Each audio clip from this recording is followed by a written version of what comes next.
Dear student, welcome back to my YouTube channel.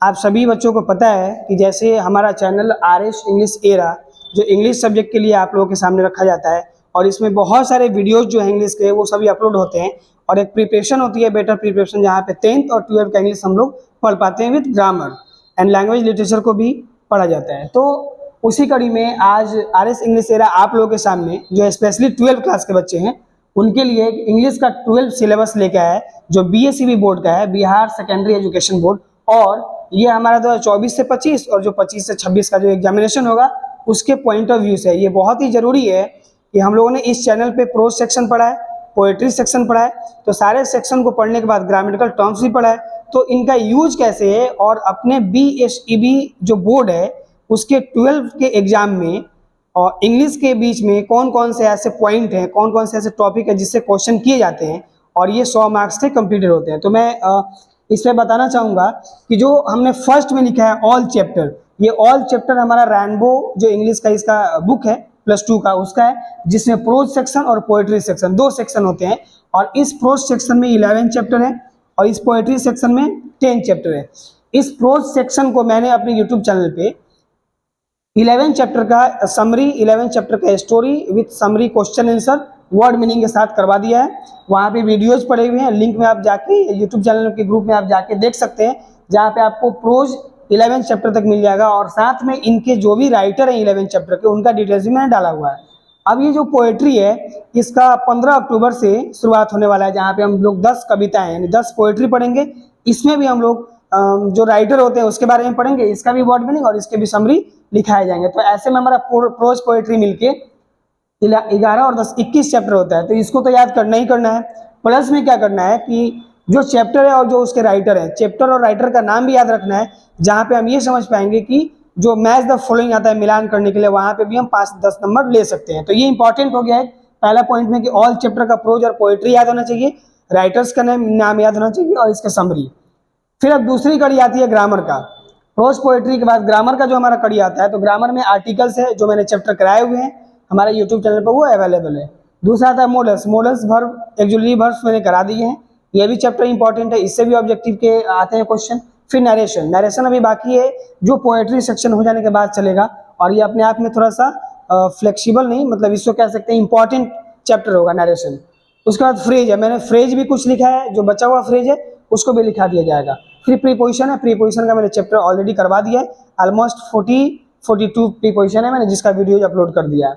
Subject verb agreement जिसको syntax भी कहते हैं, ये अभी बाकी है जिसको चलाना है। सिंथेसिस बाकी है जिसको चलाना है। टेंस मैंने कंप्लीट करवा दिया है, टेंस का वीडियोज भी आप लोग देख लें। फिर वॉइस मैंने कंप्लीट करवाया जिसको वाच्य बोलते हैं।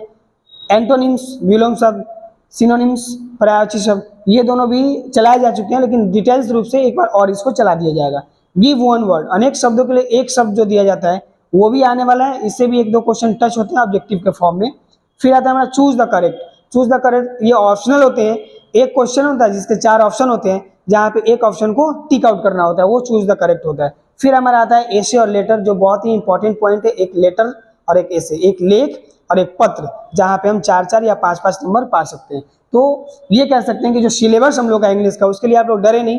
जो 12 क्लास के बच्चे हैं जिनको एग्जाम देना है फाइनली 25 में और 26 में, वो बेहतर प्रिपरेशन के लिए पहले अपने सेटअप को समझ ले कि हमारा जो इंग्लिश का बुक है उसमें से क्या क्या पूछता है। हमें सभी बुक पढ़ने की आवश्यकता नहीं है, हमें बुक्स को लाइन बाय लाइन पढ़ के रट्टा मारने की भी आवश्यकता नहीं है। हमें जरूरत है कि 11 चैप्टर कहानी जो है, 10 चैप्टर जो कविता है, इस दोनों को याद कर लें। ग्रामर के इस सारे टॉपिक को बस, इसके अलावा बहुत सारे टॉपिक हैं बट उस टॉपिक से ज़्यादा क्वेश्चन नहीं आते हैं, इवन क्वेश्चन भी नहीं आते हैं। तो इस टॉपिक के आसपास ऑब्जेक्टिव क्वेश्चन और इंपॉर्टेंट क्वेश्चन घूमता है जो ग्रामर का क्राइटेरिया। तो ग्रामर में इसको देखें और चैप्टर में इसको देखें 11, 10, 21।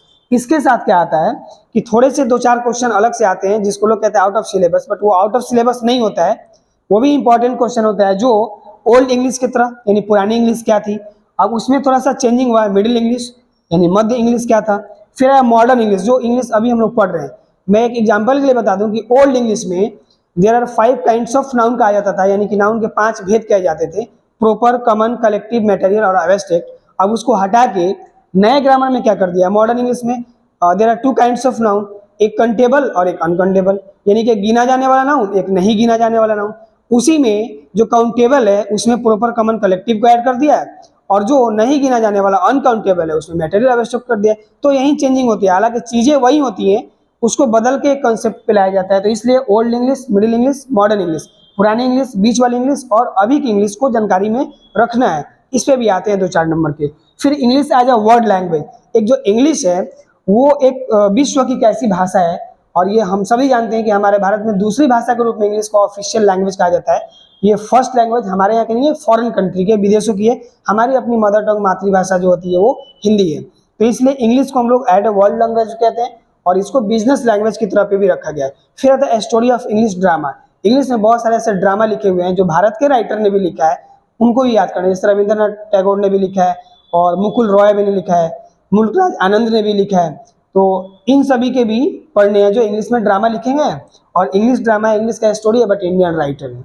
उसके बाद है story of the novel in English. Sushant Kumar Sinha का भी बहुत सारा नोवेल है।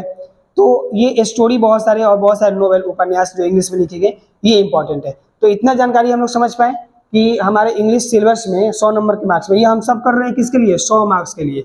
और 100 मार्क्स का जो इंग्लिश है, इसके कंसेप्ट को हम समझ जाते हैं तो हमेशा 90 प्लस मार्क्स के जोन में रहेंगे। ये एक प्रोमिसेस है। इतना कुछ होने के बाद अब आते हैं कॉम्प्रीहेंशन पे, ठीक है। तो कॉम्प्रीहेंशन भी बहुत बड़ा हिस्सा है इंग्लिश का, जिसमें मैंने कुछ पिक आउट किया पॉइंट्स, उसको मैं बताना चाहूँगा। एक कंसेप्चुअल अंडरस्टैंडिंग है, उसके बाद है डिकोडिंग, एनालिसिस, इन्फॉरिंग, इंटरप्रेटिंग, अप्रिशिएटिंग, ये सभी रीडिंग कॉम्प्रीहेंशन में है, जो 20 मार्क्स का आता है। हम ये कह रहे हैं कि कॉम्प्रीहेंशन जो होता है रीडिंग स्टाइल में, ये 20 मार्क्स का होता है। अब इसमें जो हमारा प्रोज है और जो पोएट्री है, इन दोनों में रीडिंग कॉम्प्रीहेंशन देता है। ये रीडिंग कॉम्प्रीहेंशन में क्या होता है कि एक स्टोरी रहेगा जो 8, 10, 15 लाइन का होगा, और उसके नीचे जस्ट 4 या 5 क्वेश्चन होंगे, जो जिसका आंसर उसी पैसेज को पढ़ के देना होता है। तो ये 2 जगह देता है, प्रोज में भी पोएट्री में, जहाँ पे हम 4-4 या 5-5, 10 नंबर तक के ले पाते हैं। रीडिंग कॉम्प्रीहेंशन के साथ साथ राइटिंग कॉम्प्रीहेंशन भी होता है, जिसमें लिटरेरी वोकैब जो हम लोग पढ़ते हैं, वोकैबुलरी, कभी वर्ड्स मिसिंग, स्पेल्ड वर्ड कोई पूछता है। फिर उसके बाद है समराइजिंग यूजिंग ट्रू फॉर्मेट, और समरी को लिखना। तो ये सभी थोड़ा सा रीडिंग कॉम्प्रीहेंशन में आ गए। उसके बाद हमारा 16 मार्क्स का जो आता है क्रिएटिव राइटिंग स्किल, जिसको हम कह सकते हैं, ये एक अलग हो गया। दूसरा हम ले सकते हैं तो क्रिएटिव राइटिंग स्किल्स, जो 16 मार्क्स का होता है। ये जो 20 मार्क्स का होता है, ये 16 मार्क्स का होता है, ठीक है। तो इसमें क्या होता है कि इवैल्यूएशन एंड क्रिएटिविटी होता है, एप्लीकेशन ऑफ रूल होता है, एप्लीकेशन लिखने का क्या रूल होता है, जब भी कोई पत्र लिखते हैं तो उसके क्या रूल होते हैं, ऐसे लिखते हैं क्या रूल होते हैं, एनालिसिस रीजनिंग होता है। यानी कि क्वेश्चन अब ऐसा दिया जा रहा है, ऑब्जेक्टिव में हो चाहे आपके बुक का क्वेश्चन हो, क्वेश्चन का जो नेचर है, प्रकृति है, उसको थोड़ा सा चेंज कर दिया गया है। पहले जमाने करने का मतलब 10-15 साल पहले का जो पेपर आप उठाएंगे तो उसमें रूट मेथड यानी रट्टा मारने वाले क्वेश्चन थे कि इसके राइटर कौन है, इनका जन्म तिथि क्या। अब उसको हटा के थोड़ा सा एनालिटिकल, थोड़ा सा कंसेप्चुअल, थोड़ा सा वो रचनात्मक तरीके से, कॉग्निटिव सोच जो होता है उस तरीके से माइंड सेटअप क्वेश्चन जो दे रहे हैं, जिसमें आप थोड़ा सा रीजनिंग टाइप का भी दिमाग लगा सके और सोच सके। तो ऐसे में हम लोग को यहाँ 16 नंबर का मिल जाता है। तो 20 और 16 36 मार्क्स हो जाता है। अब आते हैं इसी कड़ी में जो 44 नंबर का होता है, जिसको हम लिटरेरी टेक्स्ट बुक कहते हैं। जो हमारा बुक होता है इंग्लिश का, जो हमारा बुक है उसमें जो टेक्स्ट बुक कह रहे हैं, जिसको लिटरेरी जो हम पढ़ रहे हैं, इसमें ऑलमोस्ट 44 नंबर का क्वेश्चन होता है। तो 44 और 36 हम जोड़ सकते हैं, 4 6 10, 4 7 80 मार्क्स का टोटल ये हो जाता है। तो इस लिटरेरी थिंग्स में क्या होता है कि कन्वेंशन में जो हमारा क्वेश्चन आंसर भी है उसको भी देखते हैं, और उस चैप्टर के रिगार्डिंग जो हमारा ऑब्जेक्टिव बना होता है हिस्सा, जो 100 ऑब्जेक्टिव होता है जिसमें से 50 को चुनना होता है, उस 50 में हम ये भी देख पाते हैं कि हमारे बुक का ही बहुत सारा हिस्सा होता है, वो 100 ऑब्जेक्टिव नहीं होता। हाँ, ऑब्जेक्टिव में इनकी भी मात्रा बड़ी होती है, और आजकल बढ़ा के भी आ रहे हैं, ग्रामेटिकल टर्म से 18-20 पहुंच जा रहे हैं। जो बाकी के ऑब्जेक्टिव है वो यहाँ से हम लोग को टेक्स्ट बुक से ऑब्जेक्टिव निकाल के दे रहा है। तो ये सभी है, ठीक है। और इसी में इन सभी कड़ी को रखते हुए जब 80 मार्क्स तक पहुंच पाते हैं तो बचता है 20 नंबर। तो 20 नंबर वाले में हम असेसमेंट, और जिसमें लिसनिंग स्पीकिंग स्किल होता है, वो 20 नंबर का देता है असेसमेंट करने के लिए, जिसको असेसमेंट लिटरेरी भी होता है, और ये स्पीकिंग भी होता है। लिसनिंग और स्पीकिंग जो 20 नंबर का होता है, कुल मिला के 100 होता है।